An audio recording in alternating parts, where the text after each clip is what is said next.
desenvolvimento, Estado e sociedade, as relações necessárias, as colisões possíveis e a institucionalidade requerida. Pensamento exposto no segundo seminário de Desenvolvimento, Estado e Sociedade, por Marco Aurélio Nogueira e Francisco de Oliveira. Capítulo 1. Desenvolvimento, Estado e Sociedade, as relações necessárias, as colisões possíveis e a institucionalidade requerida.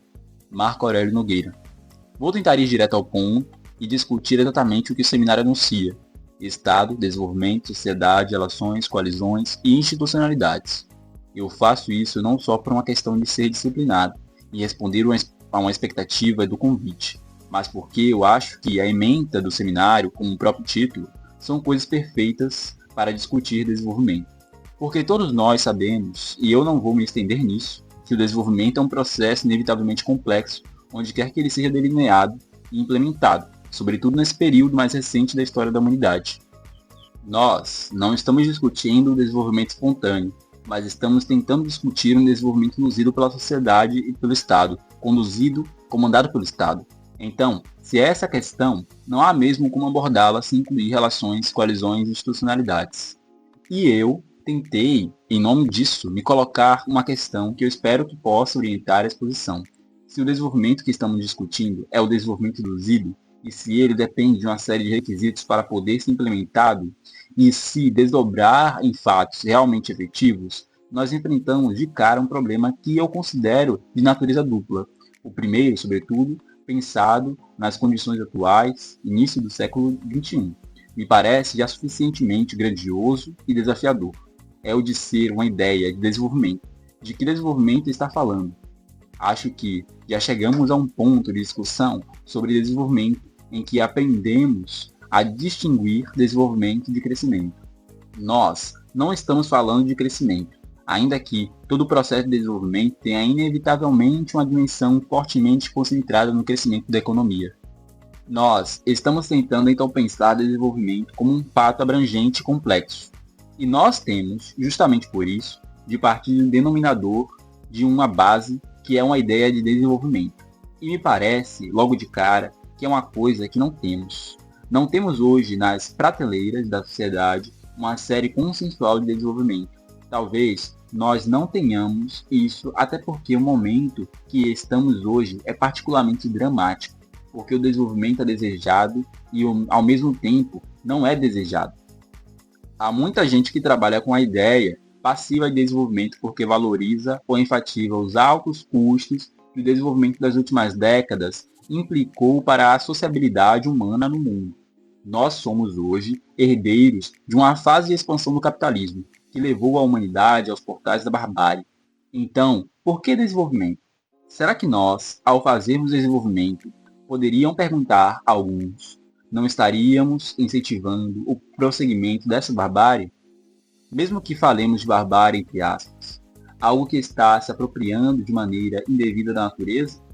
Algo que não está promovendo a incorporação do social, algo que está produzindo, no curso de algumas décadas, um aprofundamento dos abismos e das fraturas sociais, e que está transformando a vida humana em uma usina produtiva sem intervalos. Então, há na discussão hoje uma vertente que tem um forte apelo ético e político e que põe até mesmo em xeque a virtude do desenvolvimento. Além disso, que me parecem termos proporcionais pequenos, mas que não pode ser desconsiderado, não há propriamente um consenso entre os fatores do desenvolvimento em relação ao que deve ser o desenvolvimento. Até muito recentemente, quando se falava de desenvolvimento, se pensava em termos estritamente de ativação do mercado, ativação produtiva. Hoje, eu não sei se esse discurso está desativado, mas seguramente ele está escamoteado. Semana passada, por exemplo, foi divulgado um relatório de crescimento proporcional pelo Banco Mundial. Ali, a ideia de desenvolvimento seguramente não é essa. Ela é um pouco mais sofisticada. Ela já apresenta o desenvolvimento como tendo um conjunto de metas que não se reduzem à vida econômica, são mais abrangentes do que a vida econômica. Do mesmo modo que ali é reconhecido de maneira atípica, em função das últimas décadas, uma importância, uma relevância estratégica para o Estado. Então a ideia de desenvolvimento hoje sugere, de fato, algum tipo de convergência, no sentido de evitar a sua limitação à dimensão econômica. Mas o modo como a economia e as outras coisas são concatenadas nos projetos de desenvolvimento que são apresentados é algo bastante diversificado. Por isso, não poderíamos partir do pressuposto de que existe um consenso preliminar para discutir o desenvolvimento. Então, nós temos uma dificuldade de início quando pensamos em desenvolvimento, em termos políticos, em termos públicos, para a sociedade e se ter uma ideia básica de desenvolvimento. Tranquilo que a gente poderia chamar de projeto de desenvolvimento. Mas isso é a primeira parte do problema. E não me parece a parte mais complicada, atrapalha bastante. Mas se houver continuidade na discussão, é provável que se consiga avançar em relação a esse projeto de desenvolvimento, pelo menos nas suas formulações mais gerais. O problema me parece ser mais grave quando pensamos no segundo requisito básico de um projeto de desenvolvimento, que é a existência de uma articulação social favorável a ela. Aquilo que poderíamos chamar, para economizar algumas palavras, introduzir uma expressão que convida à polêmica e à reflexão, que é ter, na base desse projeto, um pacto social do tipo de desenvolvimentista. Então, se juntarmos as duas fases do problema, entramos num ambiente extremamente complicado para se fazer a discussão. Acho que essa questão fica mais agravada, ganha uma dramaticidade extra, porque qualquer que seja o projeto, em linhas de detalhes que venhamos a ter para pensar o desenvolvimento, ele não poderá excluir nem o social, ou seja, os ganhos sociais do crescimento, nem a sustentabilidade. São dois limites a qualquer ideia de desenvolvimento que queira disputar a legitimidade na sociedade, que tenha pretensões hegemônicas e possa angariar defensores, militantes e possa contar com um eventual sacrifício de uma parte da sociedade. Evidentemente, não podemos partir de uma perspectiva inocente e ingênua de achar que todos serão igualmente beneficiados ao mesmo tempo com um projeto de desenvolvimento. Haverá até mesmo, porque a nossa sociedade é cada vez mais estruturalmente homogênea, ganhos e perdas nesse processo. Então, será sempre difícil angariar os diferentes apoios e suportes. Se o quadro no qual o desenvolvimento se apresenta inevitavelmente como uma proposição complexa em si, então esse quadro exige um pacto social igualmente complexo, que tenha não só algum tipo de vertebração, mas muita flexibilidade na sua agenda e muita generosidade ética e política. E eu vou tentar concentrar minha exposição numa tentativa de complicar o argumento do pacto social, para dizer o seguinte: até por ele ser, em minha opinião, despreparadamente estratégico, o pacto social hoje é uma operação de viabilidade altamente discutível. E isso é assim por condições estruturais que tem a ver com a vida que nós estamos sendo levados a viver. Se nós queremos pensar no desenvolvimento, temos que ter uma reflexão sobre a ideia de desenvolvimento e também uma reflexão sobre o poder, uma teoria da sociedade, uma sociologia e um projeto de sociedade. A teoria da sociedade nós talvez até tenhamos, mas a reflexão sobre o poder eu acho que nós não temos. E o projeto de sociedade nós também não temos. E eu suspeito que, nesse mundo, nós não podemos ter. Então ficamos em uma situação delicada, difícil e talvez ótima para os intelectuais que se sentem inteiramente à vontade para especular sobre o futuro do mundo, sobre os passos, agindo normativamente, que é, sob meu ponto de vista, a praia mais deliciosa do intelectual, dizer como as coisas devem ser ou como elas não podem ser. Creio ser difícil reunirmos o fundamental, que são boas condições para um pacto social do tipo desenvolvimentista. Eu acredito que existem várias coisas. A primeira coisa é o seguinte, uma linha que se chamaria de dificuldade básica, é que nós vivemos numa era de esgotamento, crises e ausência de projetos de mundo generalizado. Esgotamento de quê? Eu diria que, antes de tudo, esgotamento da ideia de desenvolvimento que fez a fama do capitalismo. Eu acho que essa ideia de desenvolvimento continua sendo produzida, talvez esteja no âmago dos projetos, das ideias desenvolvimentistas que trafegam por aí, no mundo, no Brasil, aonde quer que seja. Ou seja, esse desenvolvimento agressivo, como fala o relatório do Banco Mundial, que eu tive a paciência de ler, ou a ideia de desenvolvimento que admite a ditadura desenvolvimentismo, que fala em catch-up mentality, a mentalidade que você corre atrás, como se fosse razoável imaginar que existe um padrão desejável nos países mais desenvolvidos, que deve ser perseguido por todos os povos, enquanto nós não temos uma renda per capita de 75 mil dólares por ano, nós seremos infames, não teremos chance no mundo, PIBs que não sei qual grandeza e assim por diante. Então essa ideia continua a ser apresentada, mas ela me parece esgotada. Ela não obterá por si apoio no plano das diferentes sociedades.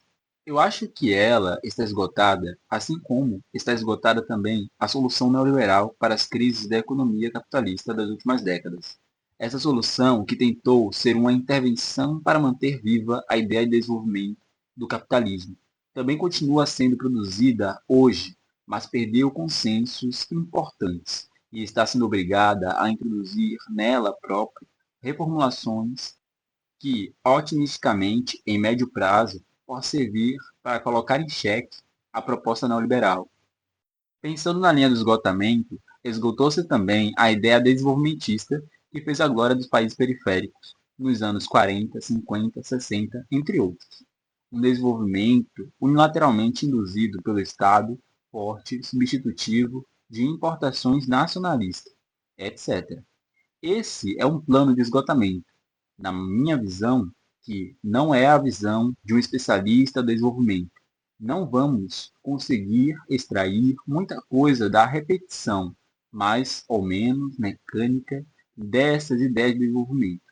O plano da crise eu vou reduzir a apenas um elemento, ainda que pudesse estendê-lo bastante, que é a crise da esquerda. Por que é que eu vou dar uma importância muito localizada à crise da esquerda?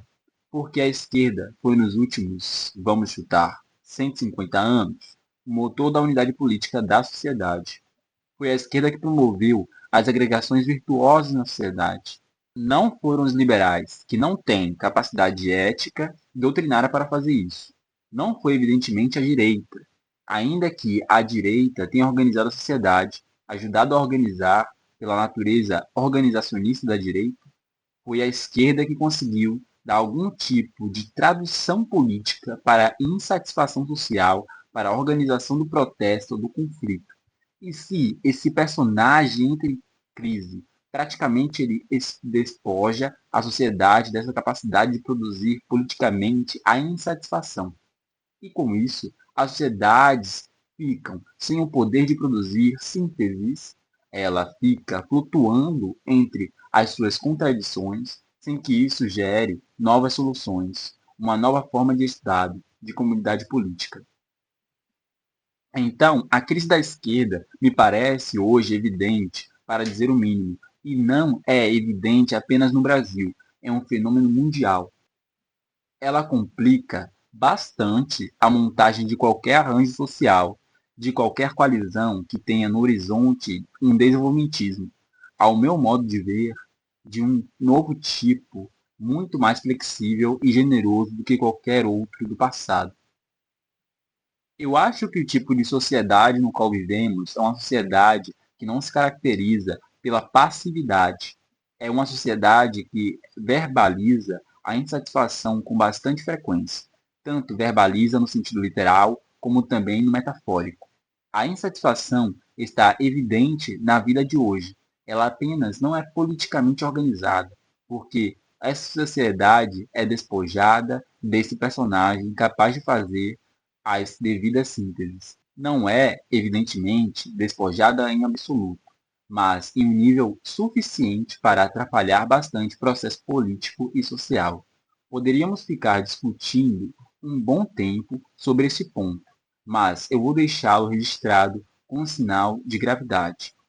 E por último, na linha esgotamento, crise, ausência de projetos, nós estamos vivendo em uma época de ausência de projetos nacionais, não apenas pela crise da esquerda, mas também pelo modo de ser do capitalismo globalizado e desse modo de produção capitalista, informacional, tecnológico, esse estilo de vida que se espalha rapidamente pelo mundo. Nós estamos tendo poucas condições de encontrar elementos para produzir projetos nacionais.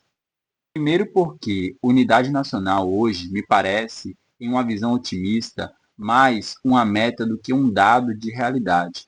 Não existem unidades nacionais dadas, elas existem eventualmente como projetos ou desejos ou algo a ser construído, conquistado, obtido com o passar do tempo, e nem sempre com uma dose de confiabilidade alta. Isso porque o mundo que está se organizando diante de nós, repetindo um sociólogo polonês que eu leio bastante, o Zygmunt Bauman, é um modo de vida líquido e flutuante. Esse modo de vida complica barbaramente qualquer esforço de unificação. Ele poderia servir de cavalo para que eu entre em algum ponto que me parece merecedor de algum tipo de destaque.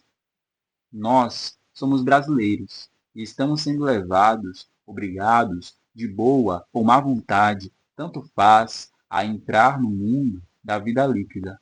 E, por favor, eu não estou pedindo para ninguém concordar com a metáfora da vida líquida. Eu só estou usando porque me parece sugestiva. Não irei entrar no mérito epistemológico das proposições de Bauman, porque não é o caso, mas estamos entrando na vida líquida.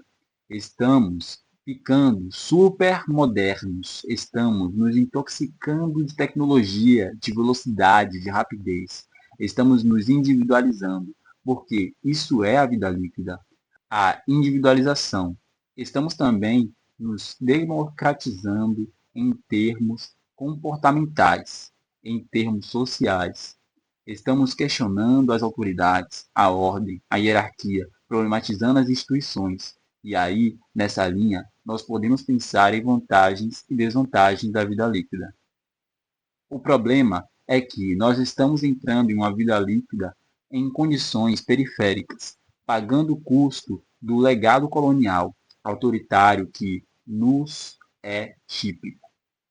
Ou seja, nós estamos nos tornando líquidos, sem deixarmos de ser pobres, com taxas de exclusão e de miséria muito altas, o que seguramente produz uma química, no meu modo de ver, altamente explosiva, e só não explode de fato em uma guerra civil, exagerando um pouco porque não tem elos de ligação, porque não tem personagens que politizem isso, mas a situação é explosiva no sentido até passivo. Se é possível pensar numa explosividade passiva de conspirar justamente contra a elaboração de projetos, de pactos, de unidade, de organizações, de fixação de instituições que sejam capazes de comandar minimamente a ordem social.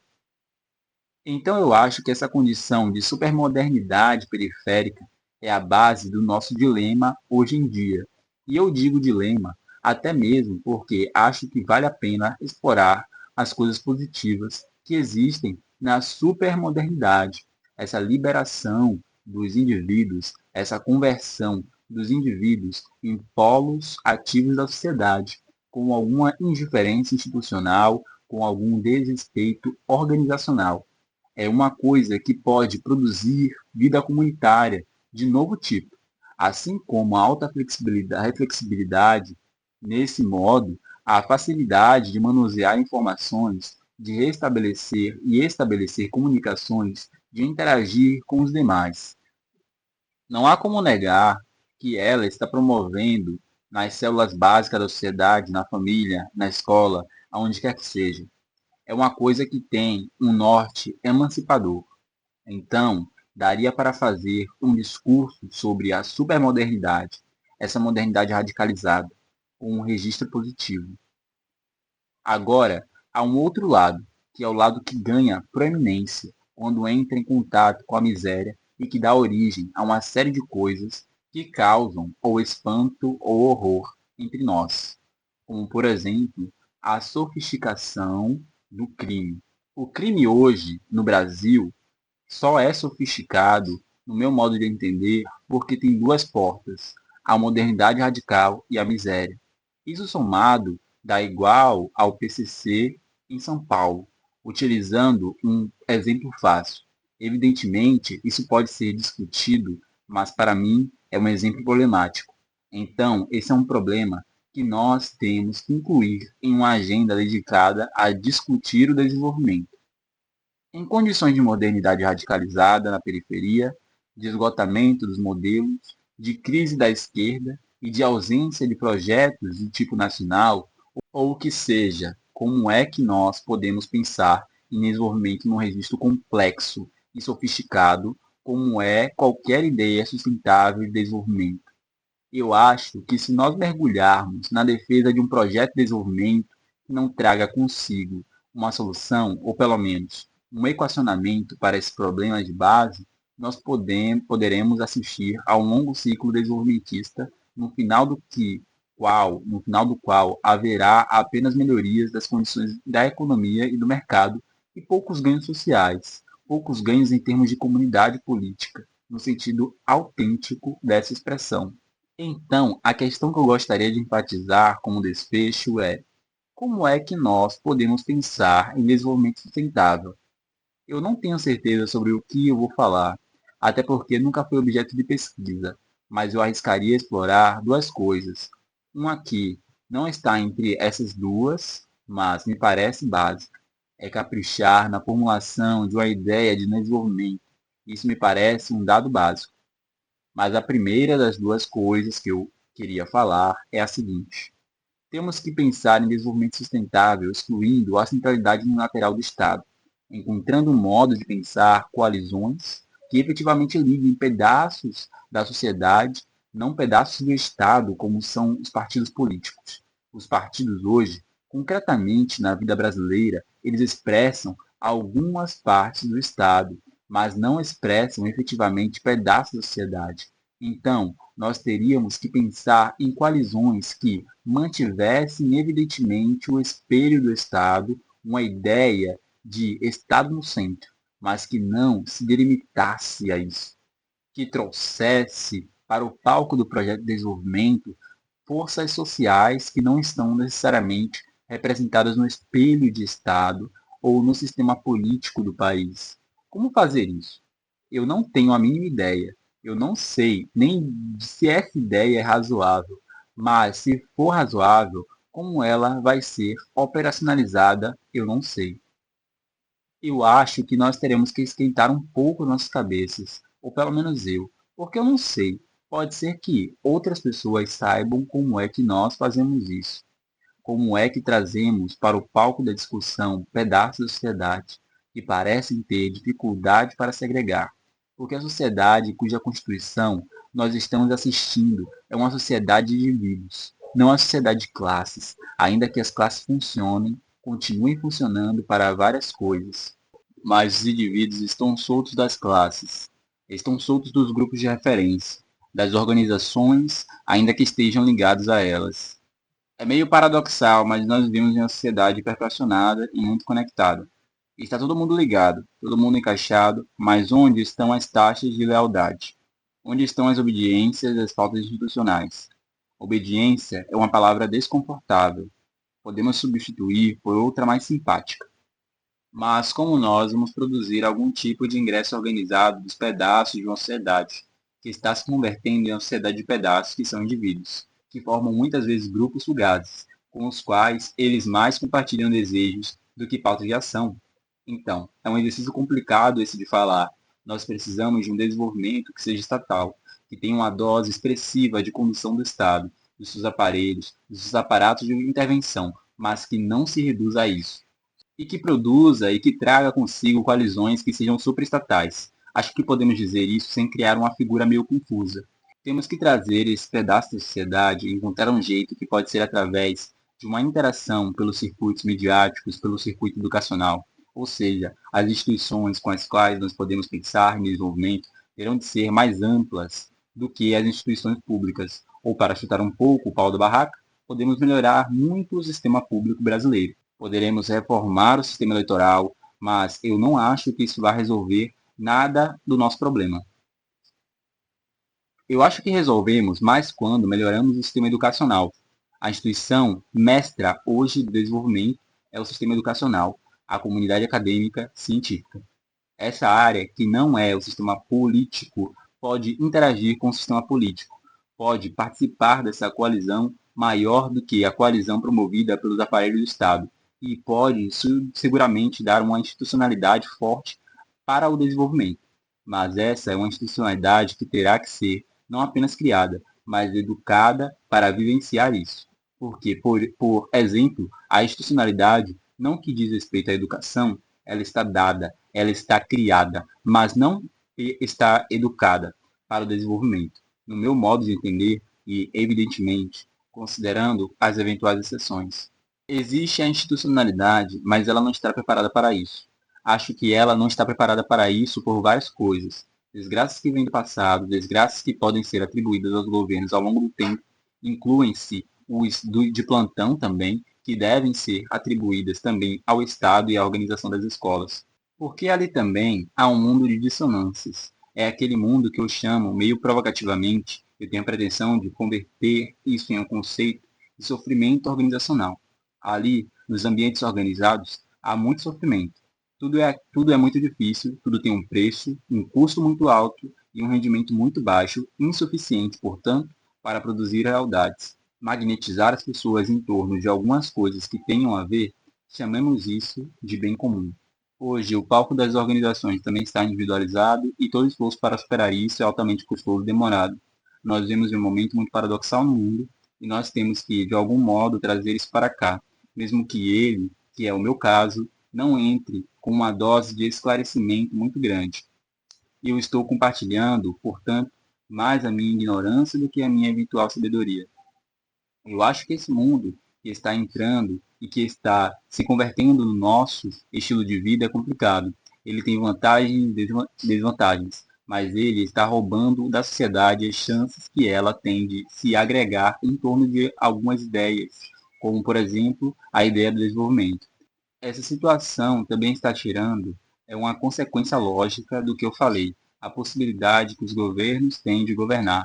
A ausência do governo que nós temos, ou os erros do governo que nós temos, não são apenas provenientes da incompetência dos governantes. Por mais que ela possa ser denunciada, elas são coisas que derivam da estrutura da vida.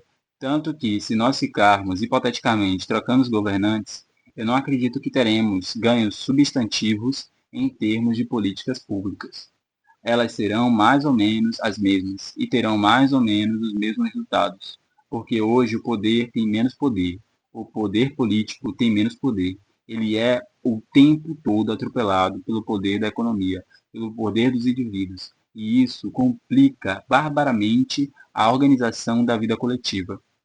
É paradoxal porque, ao mesmo tempo em que nós temos que registrar esse gargalo, podemos perceber uma série de coisas interessantíssimas acontecendo e mostrando certa ativação de novo tipo na vida. Essa ativação que está reinventando o protesto, o conflito, as formas de contestação, de confrontação, nós estamos no começo deste capítulo e no começo dos espetáculos históricos, todas as coisas tendem a ganhar um grau de imprecisão, uma dificuldade muito grande na tradução de termos da comunidade. Eu acho que talvez aí esteja o impasse maior de uma discussão a respeito do desenvolvimento.